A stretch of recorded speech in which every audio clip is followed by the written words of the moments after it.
Olá, pessoal, tudo bem com vocês? Estamos iniciando a nossa segunda aula ao vivo da disciplina de arte moderna.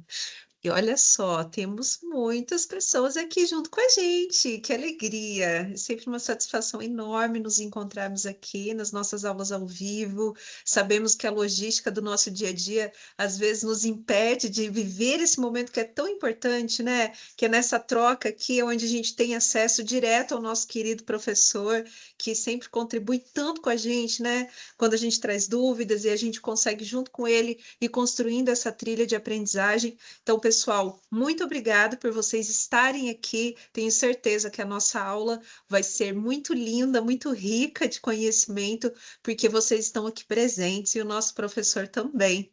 Vamos para os nossos recados paroquiais, antes de eu passar a palavra aqui para o professor Lucas.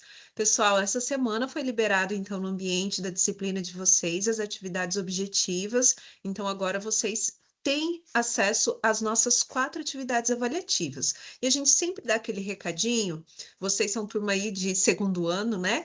E a gente dá aquele recadinho de não deixar para o último momento, porque no último momento falha a internet, o sistema trava, acontece tudo no último momento. Então, antecipem-se.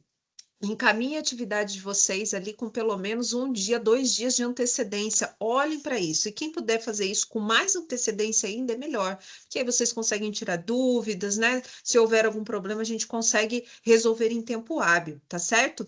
Pessoal, um outro recadinho que é muito especial e muito do coração. Na próxima semana nós temos a comemoração do Dia dos Professores, né?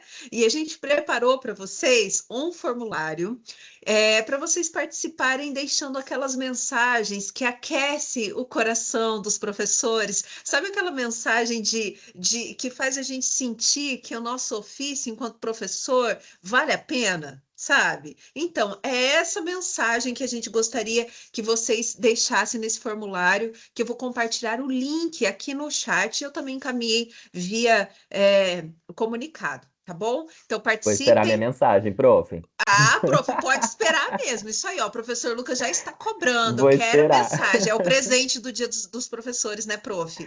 Exato.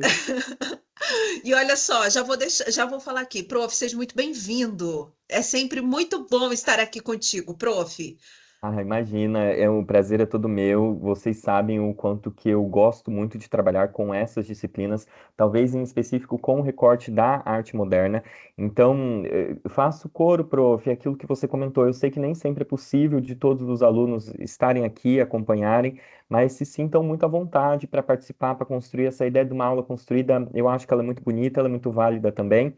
E eu sei que todo mundo, né, tem ali a sua rotina que é de trabalho, então tem casa, tem família, tem filhos. Então, vocês estarem aqui hoje dedicando um tempo, primeiro, já me alegra muito, porque vocês estão escolhendo aqui vir conversar comigo, me ouvir, né? Então, isso já me deixa muito feliz.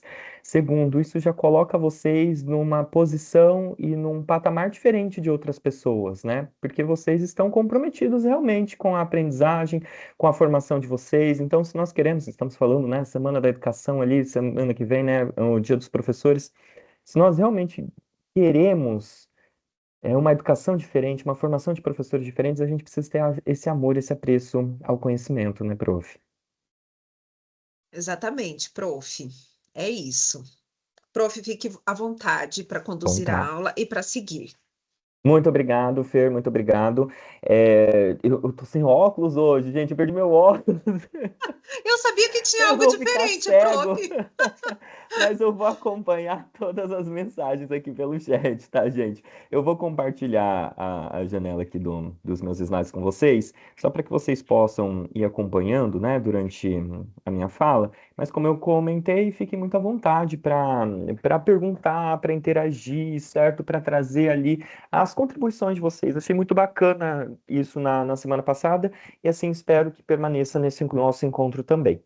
Na semana passada, nós fizemos uma espécie de introdução, então entendendo o que é a arte moderna, como que ela surge, em que contexto, quais são as contradições, como que esse que é um período tão relativamente curto, cronologicamente pensando, se torna ali, né, um dos momentos mais férteis para a produção artística.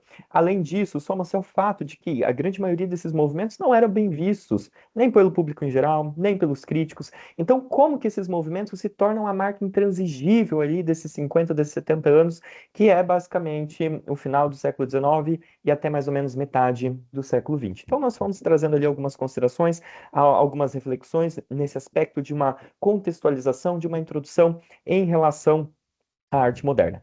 Hoje, eu quero focar em apresentar os movimentos artísticos para vocês. Então, vou começar nessa linha, pensando ali, não necessariamente uma sucessão, esse vem primeiro, esse vem segundo, até porque vai chegar em determinado momento que esses movimentos estão acontecendo ao mesmo tempo, né?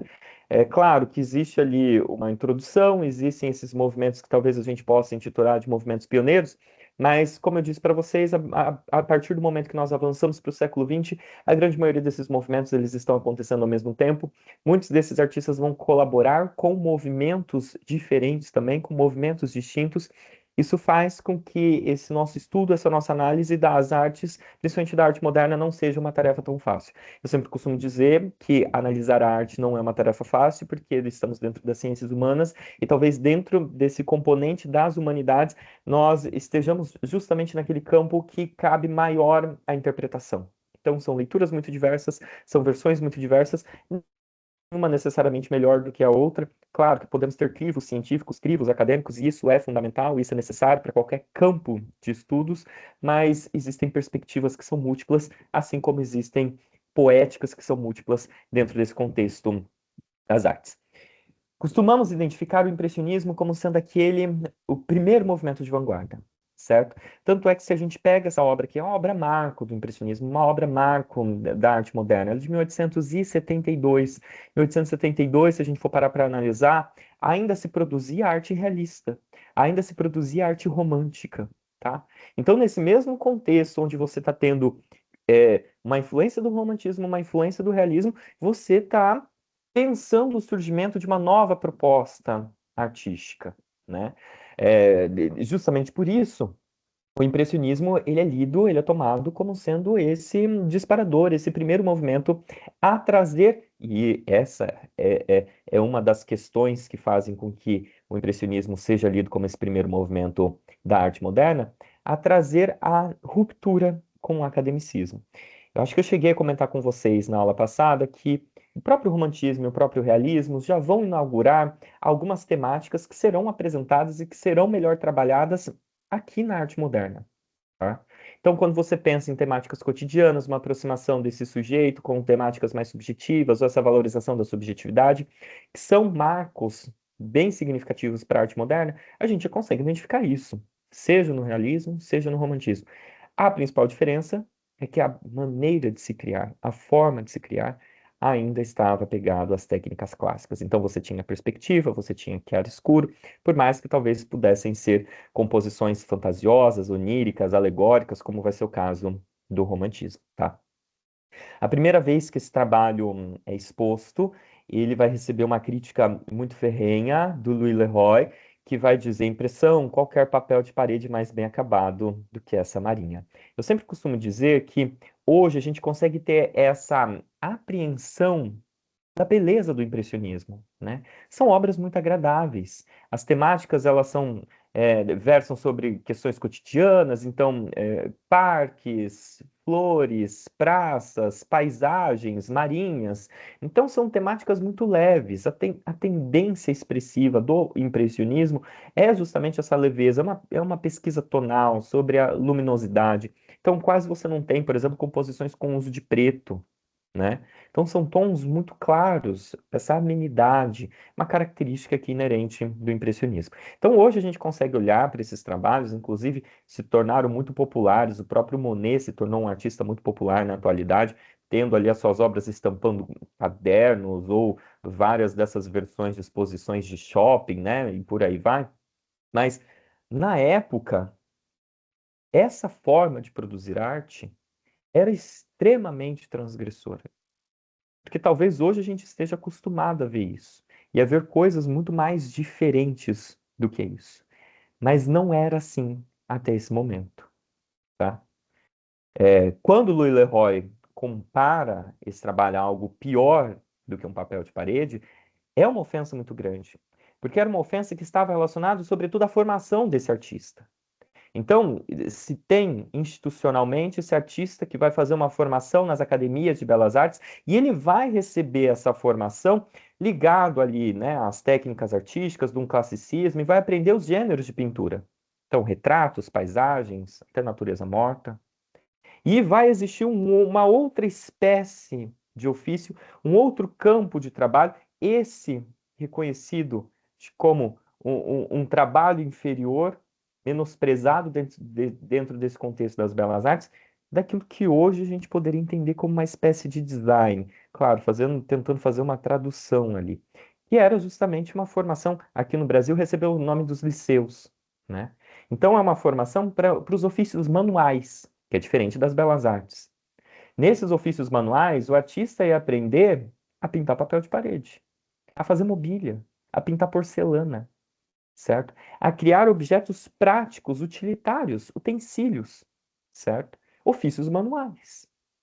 Então, quando o Louis Leroy faz essa comparação, ele está querendo dizer que o Monet é pior do que esse sujeito que recebe essa formação, né? Então, hoje parece quase, né? Nossa, não parece tão sério assim, né? Dizer que é pior do que um papel de parede, né?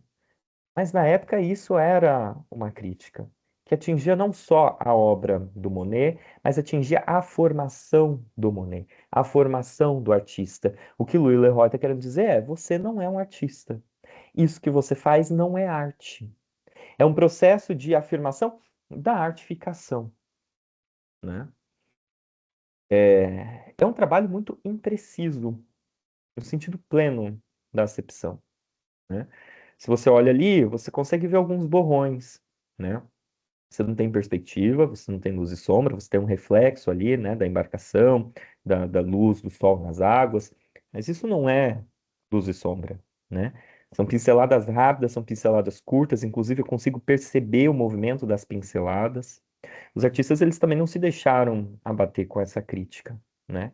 Ótimo, então estão dizendo que nós causamos impressão, que nossa obra é inclusive imprecisa, então nós nos intitularemos impressionistas, tá? A grande maioria do interesse desses artistas aqui no início do modernismo está em relação às questões formais da arte.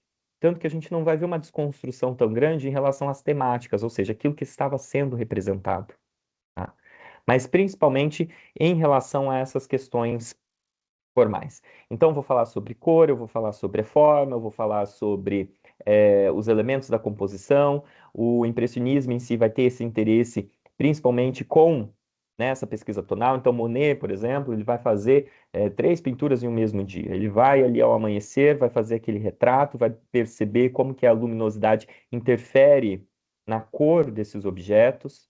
Ao meio-dia, ele vai retornar para esse mesmo lugar, vai fazer uma outra representação, então entendendo como que essa luz do meio-dia vai alterar as cores desses mesmos objetos, dessa mesma paisagem, desse mesmo contexto, e ao entardecer ele vai voltar ali novamente e vai buscar fazer uma nova representação, tá? Grande parte dessas pinturas elas vão acontecer ao ar livre, não é à toa que surge aquela imagem do artista clichê, que acho que todo mundo já conhece, do artista francês que sai com uma boina, um cavalete embaixo do braço e que vai pintar ao ar livre. Isso era muito comum entre os impressionistas. Isso se deve também a uma inovação tecnológica da época, que é o surgimento das tintas envasadas em bisnagas, né? Se antes esse artista ele tinha que ser uma espécie de alquimista, então ali no seu próprio ateliê ele vai criando seus pigmentos, ele vai criando a sua própria tinta, isso é muito restrito, né? É o artista que cria seu pigmento, é o artista que cria a sua tinta, né? Agora não. Com a industrialização, vários artistas, primeiro, podem ter acesso às mesmas cores, aos mesmos pigmentos. E esse artista ele também consegue ter acesso, né, a esse mesmo pigmento com uma quantidade muito maior. Acho que todo mundo aqui que pinta sabe da dificuldade que é conseguir reproduzir o mesmo tom, né? Então, se você faz ali um tom de azul, para você conseguir replicar esse mesmo tom, então acaba a sua tinta, tem uma certa dificuldade, né? Então, não significa que antes não aconteciam essas pinturas ao ar livre, sempre aconteceu pinturas ao ar livre, só que era mais difícil para o artista, né? Agora ele tem essas tintas em bisnagas. E aí ele pode sair para qualquer lugar e realizar suas pinturas. Mas como tudo dentro do contexto das artes existe as suas contradições, existe as suas exceções, não significa que todas as pinturas elas vão acontecer justamente ao ar livre. E aí a gente tem um exemplo de um outro impressionista que vai fazer muitas pinturas de interior, como é o caso do Edgar Degas. E aqui a gente começa a ver a apropriação da fotografia como parte do processo de criação para a pintura. Fotografia ainda não era bem vista, certo? A fotografia ainda não era lida como uma linguagem artística. Essa fotografia ela passa a auxiliar a pintura.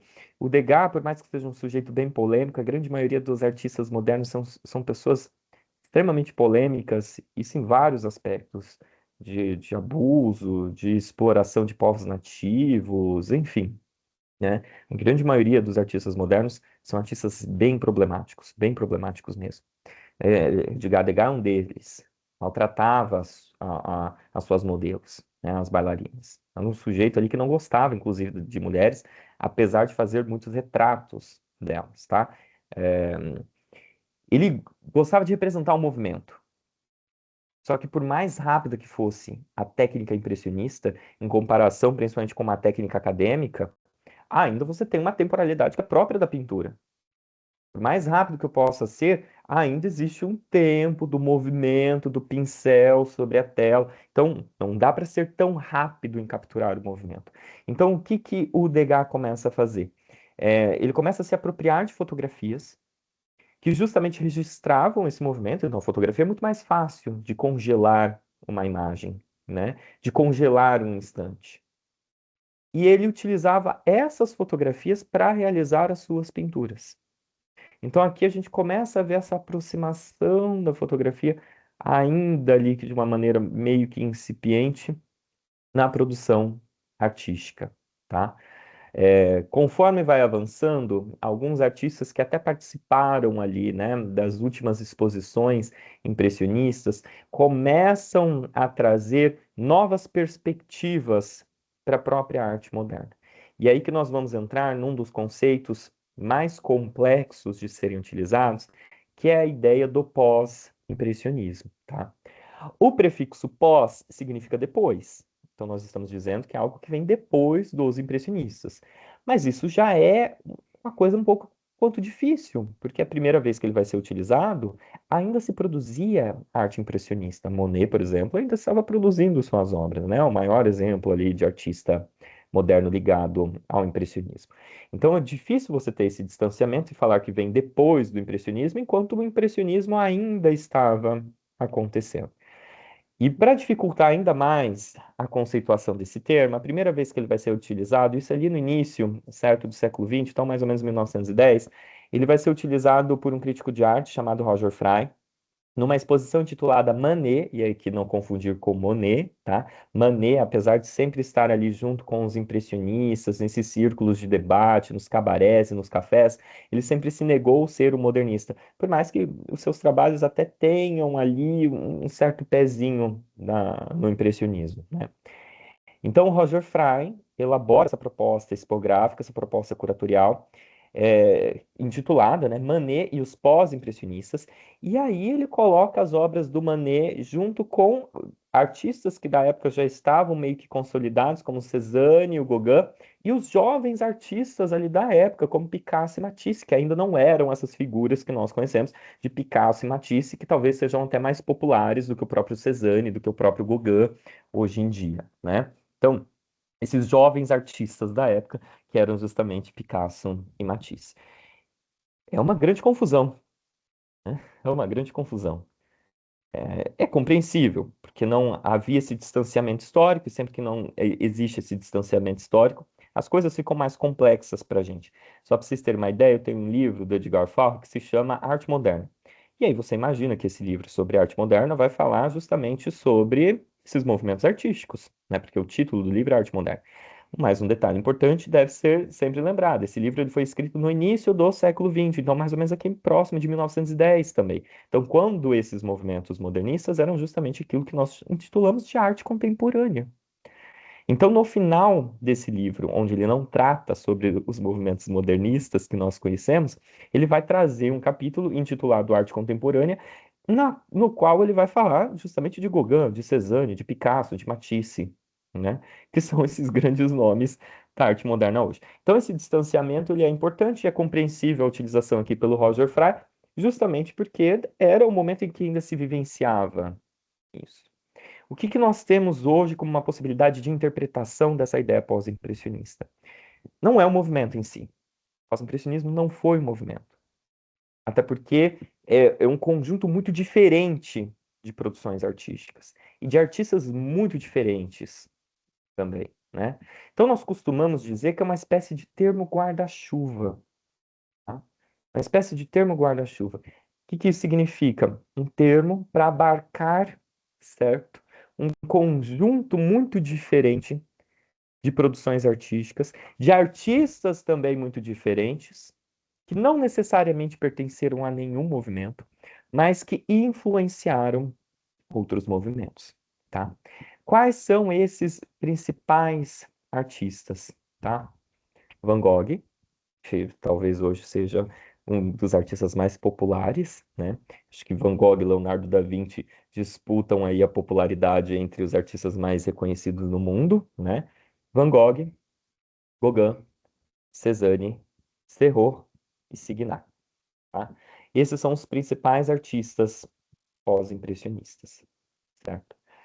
Se a gente for parar para analisar, talvez só do Serrault e do Signac nós conseguimos fazer uma certa aproximação. Tanto é que eles pertenceram ali, estiveram na última exposição impressionista. É como se eles elevassem aquele método impressionista ao seu máximo. E aí eles criam aquilo que nós chamamos de divisionismo, ou como popularmente se costuma intitular, de pontilhismo. E aí eu preciso afirmar para vocês que pontilhismo não é um movimento artístico, pontilhismo é uma técnica de criação, tá? Não existe um movimento chamado pontilhismo, tá? Assim como não existe um movimento chamado abstracionismo, porque o abstracionismo também é uma forma de criação, não é um movimento artístico em si. Aquilo que geralmente os professores de arte no ensino fundamental costumam intitular de abstracionismo nada mais é do que uma corrente dentro do expressionismo alemão, liderada pelo Kandinsky, intitulada Der Bleireiter. Inclusive, fiz questão de pegar o livro do Kandinsky, de 1912. Se der tempo, a gente vai fazer uma leitura de algumas passagens desse texto, tá? Se o próprio Kandinsky, que é conhecido como o pai da arte abstrata, intitula essa corrente de Der Bleireiter, não serei eu a discordar do artista que fundou essa corrente, né? Então, a gente precisa ter essa noção, a gente precisa ter essa concepção, tá? Então, o Serrault e o Signac são esses artistas divisionistas que empregam essa técnica do pontilhismo, é como se eles elevassem ao extremo esse método do impressionismo. Então, aquelas pinceladas rápidas, aquelas pinceladas curtas se transformam em pequenos pontinhos, tá? Se transformam ali em pequenos pontinhos, certo? Agora, se eu for analisar a obra do Cézanne, se eu for analisar a obra do Gauguin, se eu for analisar a obra do Van Gogh, é basicamente impossível estabelecer uma conexão, uma relação da produção artística, do interesse artístico desses artistas, né? Eles estão produzindo nessa mesma época, mas de formas muito diferentes e motivados por questões muito diferentes também, tá? É, Cézanne vai influenciar muito o cubismo, tanto que em algumas leituras o próprio Cézanne já é apresentado como um cubista, certo? Van Gogh, deixa eu passar aqui ir para o Gauguin. Van Gogh vai influenciar muitos expressionistas alemães, né? O Serrault e o Signac vão influenciar muito Matisse naquela primeira fase do desenvolvimento do fauvismo, tá? O Gauguin vai ser um grande mestre, que inclusive vai ter ali alguns aprendizes, certo? Sujeito muito sociável. Não é à toa que o irmão do Van Gogh, o Theo, era o marchand de arte do Gauguin. né? Marchand é essa espécie ali de agente, um sujeito que comercializa obras de arte. E é por intermédio do Theo que o Gauguin conhece o Van Gogh. Mas a personalidade dos dois não tinha absolutamente nada a ver. Primeiro que o interesse do Gauguin era de se aproximar disso que nós chamamos, né, de uma pintura primitiva. Eu, basicamente, não gosto muito desse termo, desse conceito, porque é como se existisse uma espécie de escala evolutiva. Eu não me recordo se na semana passada eu fiz esse comentário com vocês, mas grande parte das inovações técnicas que são apresentadas na arte moderna nada mais é do que uma releitura daquilo que já era feito, daquilo que já estava sendo apresentado em outras culturas, né? Como a cultura africana, como a cultura dos povos nativos, a cultura asiática, né? E o Gauguin vai fazer, inclusive, uma viagem ao Tahiti, onde ele vai desenvolver justamente esse estilo de pintura, né? Trabalhando ali com blocos de cores, né? Aquilo que nós chamamos de cloisonnismo, né? É essa forma ali de você trabalhar com zonas de cores, com contornos bem marcados. A gente consegue ver bem isso nesse retrato que o Gauguin faz do Van Gogh. Então, você tem um amarelo muito intenso, você tem um azul muito intenso, você tem um verde muito intenso. Você tem essas faixas de cores ali, né? O Gauguin também vai ser um sujeito bem polêmico. Na última exposição que teve dele no MASP, isso há alguns anos atrás, o MASP fez questão de ressaltar alguns desses pontos biográficos que são extremamente problemáticos, como, por exemplo, o fato dele, lá no Tahiti, manter relacionamento com meninas nativas, né? Jovens meninas nativas, né? Então, a biografia de grande parte desses artistas é uma biografia um tanto quanto problemática, tá? O Theo vai pagar para o Gauguin passar uma temporada com o Van Gogh, porque ele queria justamente que o Vincent Van Gogh tivesse essa mesma inserção, essa mesma socialização que o Gauguin, por exemplo, apresentava, até mesmo como um artista um pouco mais experiente. Mas a personalidade dos dois era extremamente incompatível, né? É, primeiro que o Van Gogh não sabia que o Theo havia pagado o Gauguin passar uma temporada com ele. E o Van Gogh pinta uma casa toda de amarelinha só para receber o Gauguin. Mas a briga entre eles era uma coisa muito intensa, certo? O Gauguin, por exemplo, criticava até mesmo a quantidade de tintas que o Van Gogh utilizava para realizar os seus trabalhos. Mas quem pagava também por essas tintas era o Theo, né, que era o irmão do Van Gogh. Karina, e conseguimos separar a obra do criador nesse caso? Karina, esse é um dos debates mais complexos que nós temos dentro do contexto artístico, sendo muito, muito sincero, né? Porque se eu for levar em consideração aspectos formalistas, existem contribuições que são muito significativas na história da arte, em todas as linguagens. Hoje eu estava falando sobre o Richard Wagner, então compositor do Romantismo, faz várias alegorias sobre essa Alemanha predestinada, né, a ser grandiosa, que era um antissemita, né? Não é à toa que o Partido Nazista vai ter uma aproximação gigantesca com as composições do Richard Wagner, né? Mas são composições de uma qualidade estética gigantesca, né? Então, se eu pego Tristão e Isolda, as Valquírias do Richard Wagner, né? O mesmo vale quando a gente pensa os trabalhos do Gauguin, os trabalhos do Picasso, os trabalhos do Salvador Dalí, certo? É muito difícil estabelecer ali esse limite. E eu confesso que eu tenho uma certa dificuldade. Ainda que eu seja um estudioso das artes, é, ainda que eu seja talvez um pesquisador do campo das artes e um pesquisador inserido dentro desse contexto dos estudos culturais, então minhas análises elas sempre buscam essa interpretação a partir de um viés da cultura. E aí, quando eu olho para esse viés da cultura, eu vou entendendo que cultura é prática de produção de sentido, então tem coisas que são aceitáveis, que depois deixam de ser aceitáveis, tem coisas, enfim, né? Mas que é muito difícil, tá? Ah, que legal, que legal. Eu espero que esteja sendo proveitosa, Alessandra. sobre essa questão da relação sobre arte e autor. Recomendo. Que legal, Roberto, que legal. Depois, boas sugestões, pessoal, boas sugestões. Deem uma olhadinha aí, tá? Eu não vou te dar uma resposta pronta, Karina, porque eu acho que qualquer resposta que eu tendesse a dar aqui, eu pudesse me contradizer em algum momento, tá? Sobre isso. Porque eu acho que cabe muita coisa na arte, mas não significa que é tudo, né? Não significa que é essencialmente tudo, tá? O Van Gogh era um sujeito muito difícil também de lidar, né? Não dá para você fazer um laudo de uma pessoa morta, mas ali existem algumas hipóteses do que ele poderia sofrer, né?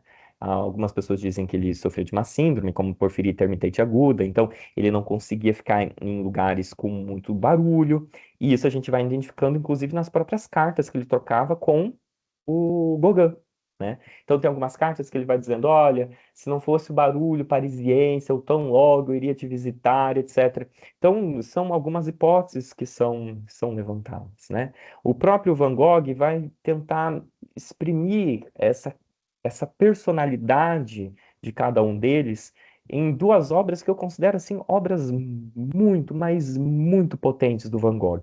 Eu sei que existem algumas que são muito mais conhecidas também, né? Se a gente pega ali a Noite Estrelada, os Girassóis, até o Campo de Trigo com Corvos. Então, são obras muito mais conhecidas do Van Gogh.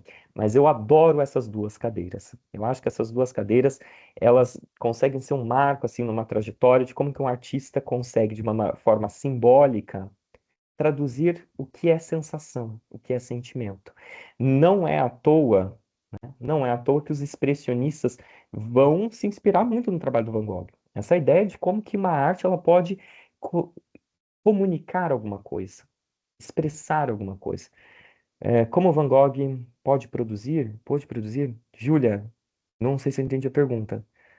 Como o Van Gogh pode produzir? Tenta destrinchar um pouquinho melhor para ver se eu consigo também elaborar um pensamento sobre isso, tá? Essa daqui é a cadeira que o Van Gogh pinta, intitulada Cadeira de Gauguin. E aí a gente percebe que é uma cadeira mais sofisticada, é uma cadeira que tem um estofamento mais elaborado também, é uma luz noturna, então você vê essas referências que são simbólicas, a vela, a luz, o livro, essa ideia de uma espécie de erudição, né? Como esse sujeito intelectual do Gauguin. Ao mesmo tempo, ele vai fazer uma representação de si, com uma outra cadeira, mas a cadeira de Van Gogh, né? Então, aqui já é uma luz diurna. Então, é esse sujeito que deixa à mostra tudo que ele é, tudo que ele pode ser.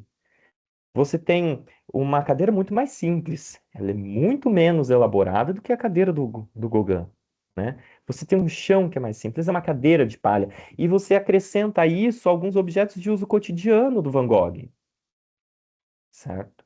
Então é uma arte muito humilde. O Van Gogh produz uma arte muito humilde. Digo, produzir as pinturas dele como representação. Como o Van Gogh pode produzir as pinturas dele como representação? Júlia, ai, o prof deve estar meio passado hoje. Eu ainda não consegui formular como que eu posso te responder essa pergunta. Produzir as pinturas dele como representação, no sentido técnico, no sentido temático. Eu ainda não consegui, não cheguei lá a interpretar a tua pergunta, tá? Mas até o final da aula eu consigo, até o final da aula eu consigo, tá? Então, são duas obras, para mim, que inclusive conseguem sintetizar muito bem esse período tão conturbado que os dois passaram juntos, né? Acho que todos devem saber que foi justamente por conta das desavenças entre eles. Então, Gauguin queria retornar, queria ir embora, o Van Gogh não queria que ele fosse embora, e aí, justamente para não ferir o próprio colega, que o Van Gogh, né, recorre à automutilação. Então, ele corta a sua própria orelha com aquele fatídico, né, momento de automutilação que acho que todo mundo já conhece. Então, o Gauguin participa de um dos momentos mais emblemáticos da história da arte moderna, né? Infelizmente, o Van Gogh vai falecer muito cedo, né? Em 1890. Essa é uma das últimas produções dele. A carta dele não é uma carta de suicídio, tá? Não se assemelha a uma carta de suicídio. Não que eu acho que exista um modelo de uma carta de suicídio, mas a última carta que ele trazia, eu tenho um livro de cartas dele para o Theo, que é o irmão dele. Depois eu posso mostrar para vocês. É uma carta falando sobre mercado das artes, é uma carta muito assim, rotineira, não tem um caráter de despedida, né? A última carta que o Van Gogh escreve. Ele leva 2 dias, né, para falecer e deixa um legado esplendoroso para a arte. O filme Com Amor Van Gogh, sim, sim, é muito bom, Roberto, muito bom. A gente acompanha ali essa ideia, né, cria-se, né, uma espécie de narrativa a partir desse fato. Então, o filho do carteiro está tentando entregar essa última carta para o Theo, só que ele descobre que o Theo morreu, né? O Theo morre, acho que um ano depois, né? Um espaço de tempo assim bem curto. Então, você acompanha essa tentativa desse sujeito de ir lá entregar a carta e aí, nesse processo, você vai conhecendo um pouco mais sobre a vida do Van Gogh. É um filme muito bonito mesmo. É um filme muito bonito. Tá disponível na internet, fácil de ser acessado. Sim, e o trabalho estético que foi feito ali de pintar à mão foi uma coisa assim impressionante. Então foi gravado, né, com os atores e depois você teve esse trabalho de pintar frame a frame cada um dessas dessas imagens, tá? O Cerro Signar, eu vou passar bem rapidinho, porque eu já cheguei a comentar um pouco sobre o trabalho deles. Eles, né, têm quase um emprego científico, aqui uma pesquisa mesmo, sobre como é que eles vão elaborar suas obras. As temáticas são temáticas que permanecem muito semelhantes às temáticas do impressionismo, então não tem nenhuma inovação nesse sentido, tá? E por fim, o Cezanne, porque eu preciso dar uma corridinha, porque nós temos menos de 15 minutos de aula e eu queria chegar até o expressionismo. O Cezanne, que também vai ser um artista um tanto quanto emblemático ali, também vai ser mais recluso, né? Tem uma composição familiar mais complexa. Ele vai dar volume, ele vai dar corpo para aquelas imagens impressionistas, né? Não é à toa que as suas obras, elas são é, repletas, né, de uma geometria, né? De uma forma extremamente original ali para o final do século XIX, né? Muito inspirado, obviamente, pela natureza, então faz muitas paisagens, muitas naturezas mortas, né? Então vai popularizar muito esse gênero da natureza morta, certo? E consegue, deixa eu mostrar aqui um outro exemplo, consegue fazer com que outros artistas se inspirem no seu trabalho. Acho que isso aqui é um valor gigantesco do trabalho de Cezanne. Van Gogh produzia suas pinturas como formas de representação emocional e subjetiva? É, sim, Alex, sim. Acho que a gente pode considerar dessa forma, tá? O Van Gogh, ele talvez seja um expressionista antes da estruturação daquilo que se entende como expressionismo, né? Porque ele é um artista ainda do século XIX. Todos esses artistas que nós estamos comentando aqui são ainda artistas do século XIX, né?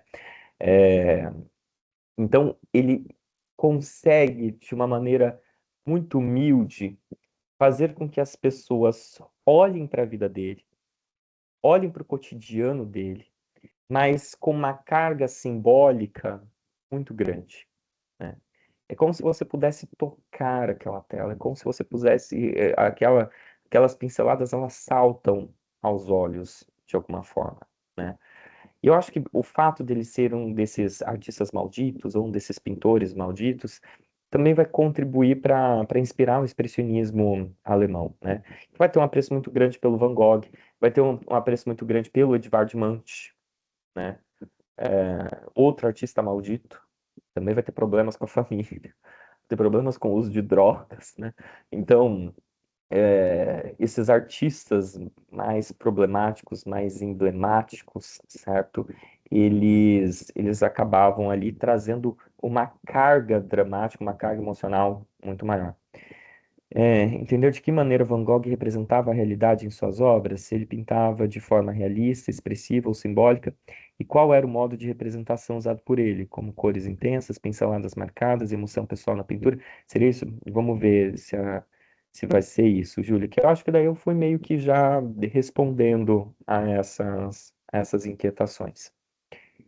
partir de agora, pessoal, a gente vai começar a falar dos primeiros movimentos do século XX, tá? Como eu estava comentando com vocês, todos esses artistas, eles ainda estão nesse contexto do final do século XIX. No início do século XX, nós vamos ter dois movimentos bem significativos, um na França e um na Alemanha. Lembrando que a grande maioria desses movimentos tiveram origem ali na França, porque a França era o grande epicentro artístico e cultural do mundo ocidental, tá?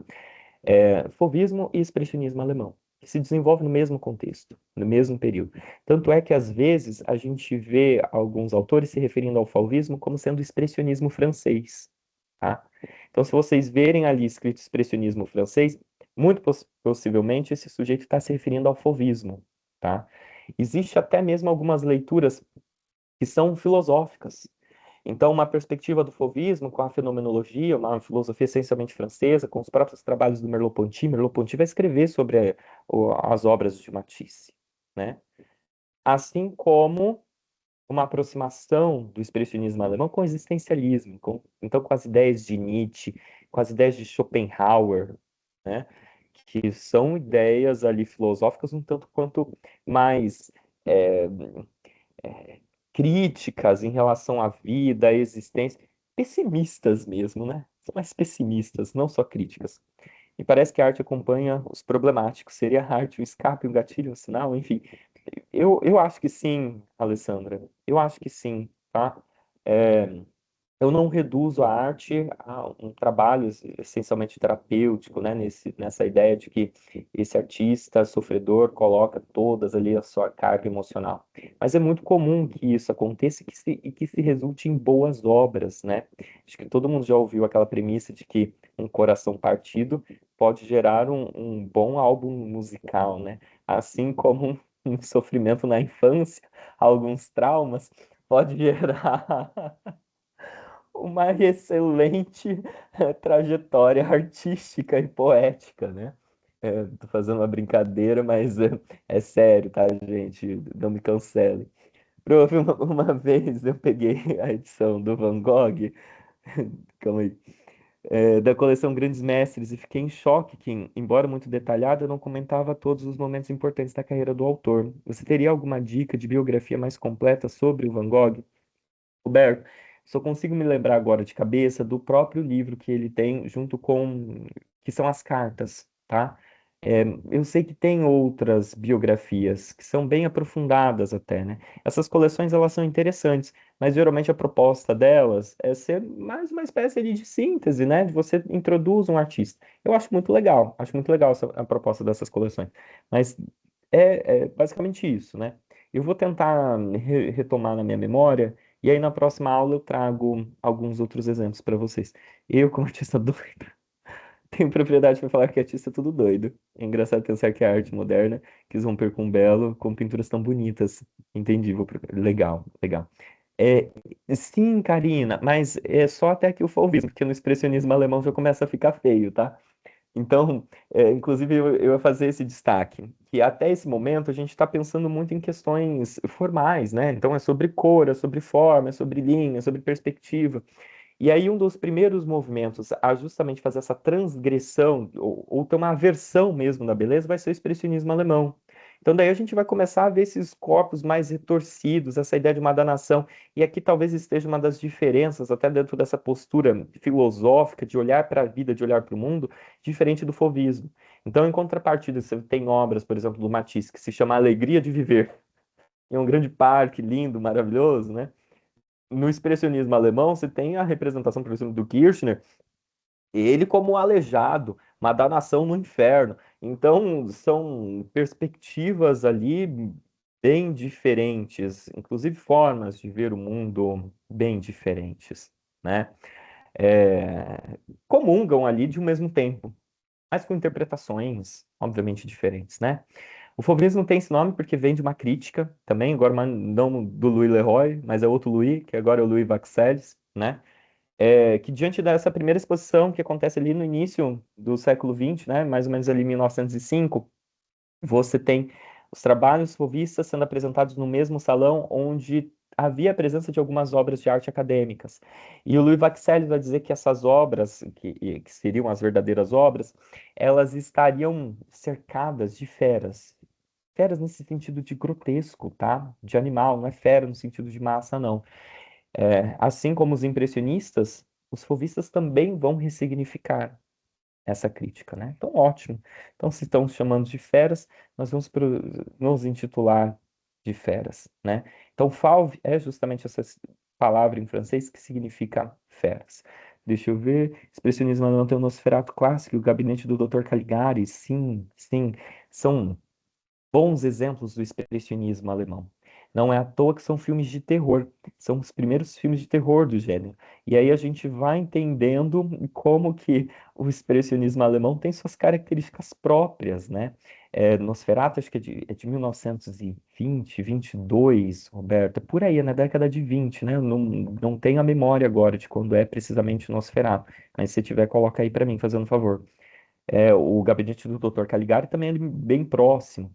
Primeiro filme de ficção, de 1902, se eu não estou enganado, que é A Viagem à Lua, né? Do Georges Méliès. Então, o Nosferatu inaugura, e também é uma das primeiras adaptações literárias para o cinema, né? Que é uma versão do Drácula de Bram Stoker. Recomendo muito Nosferatu, viu? Um filme muito bom mesmo. Por mais que também se tenha indícios ali de um antissemitismo, tá? A representação do vampiro, do Nosferatu, se assemelha ao rato porque ele estava tentando representar o povo judeu. Tanto que o dente do Nosferatu não é os caninos. O dente do Nosferatu são esses dois da frente, certo? Então, questões de se analisar no tempo, né? Sobre o fauvismo, acho impressionante a quantidade de movimentos artísticos que têm nomes originados de xingamentos. Sim, sim, exato, Roberto. E isso é para a gente entendendo que esses movimentos, eles não eram populares, né? Não eram bem vistos. Acho que uma das coisas mais interessantes assim do fauvismo é como eles vão saber trabalhar com as cores. É algo assim espetacular. Não dou muitas disciplinas práticas, né? Porque eu sou um sujeito essencialmente teórico da pesquisa, mas eu cheguei a ministrar uma disciplina de produção artística e era sobre desenho e eu sempre trabalhava, né? Falando sobre cor, sobre forma, enfim. E eu sempre dizia para os meus alunos: se você quer aprender a trabalhar com cor, você precisa pesquisar os fauvistas. Você precisa entender como os fauvistas criavam. Porque nenhum outro movimento, acho que na história da arte, conseguiu trabalhar com a cor como os fauvistas conseguiram. Uma coisa que salta aos olhos. Eles vão fazer isso de uma maneira muito própria, conseguindo fazer com que, mesmo cores tão distintas, porque eles vão lidar basicamente com cores opostas, que são cores complementares, e a gente tem que retomar as nossas aulinhas lá de Fundamentos da Linguagem Visual, né? Que geram alto contraste. Então, eu vou colocar, por exemplo, tons alaranjados próximo de tons azulados. Isso vai gerar alto contraste, né? Eu vou colocar, por exemplo, tons de verde perto de tons mais avermelhados, para gerar alto contraste, porque são cores opostas. Eu vou colocar tons amarelados próximo de tons arroxeados, porque também são cores opostas. Então, isso vai gerar alto contraste. Pablo Picasso, com certeza, é um artista moderno, Gilda, com absoluta certeza. Inclusive, um dos mais proeminentes artistas modernos e que talvez tenha deixado uma das produções no sentido de quantidade. São mais de 2.000 obras que o Picasso elaborou, né? Um dos fundadores, talvez, do movimento moderno mais popular, que é o cubismo, tá? Que vai trazer inovações significativas também, como, por exemplo, não só o espírito geométrico, porque o espírito geométrico é um valor, é uma questão, mas principalmente a apropriação de materiais não convencionais para a produção artística. Vocês vão percebendo que ao longo dessas aulas, esse processo de transgressão ele vai se tornando cada vez maior, tá? Então, até esse momento, até o fauvismo, a gente falou sobre questões muito formais, cor, forma, etc. A partir do expressionismo alemão, que é o que nós vamos ter que estudar na próxima aula, e ainda bem que nós temos mais uma aula extra nessa disciplina, vocês vão começar a perceber que agora não é mais apenas uma questão formal, mas você vai entrar numa questão conceitual também. Depois do expressionismo alemão, a gente vai estudar o cubismo, e aí você vai perceber que não é só uma questão formal, não é só uma questão conceitual, mas é uma questão também da materialidade artística. Depois, a gente vai avançando. Então, quando a gente chegar no dadaísmo, você vai ver que não é só uma questão formal, não é só uma questão conceitual, não é só uma questão material, mas é uma questão sobre a formação desse artista, sobre o valor da obra de arte. Então, é um processo, um encadeamento. Pelo menos eu tento apresentar dessa forma, porque eu acho que fica mais didático da gente ir compreendendo essas etapas do próprio modernismo, né? É como eu disse para vocês, poderia apresentar esses movimentos quase que desconexos, não, porque eles aconteceram mais ou menos no mesmo período. Mas, enquanto compromisso didático, eu procuro ir avançando ou escalonando esse processo de desconstrução, da mesma forma que foi. Então, a gente começa em aspectos formais, aspectos conceituais, aspectos materiais, aspectos sobre o valor da própria obra de arte, que daí você vai ter um urinol como uma obra de arte, né? Então, a gente vai escalonando esse processo. Pessoal, alguma dúvida? Porque, infelizmente, chegamos no final da nossa aula e eu tinha muito mais coisa para para falar. Mas é, ainda bem que nós temos mais uma aula, né, prof? Sim, prof. Temos mais uma aula, onde o professor vai poder. Mas também, né, prof? Olha só, eles ficaram quietinhos até metade da aula. Aí chegou na metade para o final, aí Tava vem toda a prestando atenção, tava participação. prestando atenção. Exatamente, estava Fiquei prestando quieto. atenção, construindo ali todo o arcabouço de conhecimento, conceituando junto com o professor. Daí, da metade para o final, vem todas as dúvidas e provocações, né? Porque é isso, né? É uma aula que é provocativa, embora parte do conteúdo é expositivo, mas é necessário também o É conteúdo ser necessário. expositivo para É, que a gente construa esse arcabouço de conhecimento, né? Senão a gente não tem nenhum porquê perguntar. exato, exato, Fer. E você sabe que eu sempre vou fazer uma defesa das disciplinas teóricas. A gente já tem uma trajetória, né? É nesse momento aqui que a gente cria repertório. Então, precisamos valorizar aulas teóricas, precisamos também ter teoria, precisamos ter aulas teóricas. Gente, fico muito feliz, ó, Valquíria, fica até assim, que bom. Alex, Cláudio, muito obrigado, gente. Como eu iniciei a aula de hoje, eu sei que todo mundo tem uma rotina muito cansativa, então vocês escolherem estar aqui comigo hoje, me ouvindo, ampliando o repertório de vocês, numa aula teórica, vai ser essencialmente teórica, porque precisa ser teórica, e a gente precisa ter essa fundamentação teórica, né? Me agrada muito, certo? Me agrada muito, tá? Muito bom, prof. Pessoal, vou deixar aqui no nosso chat o link da nossa enquete da aula de hoje e também o link do formulário, porque queremos receber boas notícias, bons agrados, já que a gente não tem a presença, nós temos aqui o nosso online, a maneira da gente receber o parabéns, professor, que legal, professor, ter você aqui com a gente, né, na nossa trilha de aprendizagem, então é através desse link, pessoal. Por favor, contribuam, participem, porque é uma delícia ouvir assim, ó, por exemplo, aula top, prof, tem que ser bom para segurar a gente acordado depois de enfrentar 2 períodos na escola. É sobre isso, Alessandra, entendeu? obrigado. Eu acho que esse é um dos melhores elogios que eu já recebi em toda a minha vida, viu, Alessandra? Porque eu trabalho com disciplinas teóricas, eu sei que existe uma tendência das pessoas dormirem em aulas teóricas, né? Prof, é impossível Ainda, dormir com você, viu? É ainda mais, impossível. depois de 2 períodos na escola.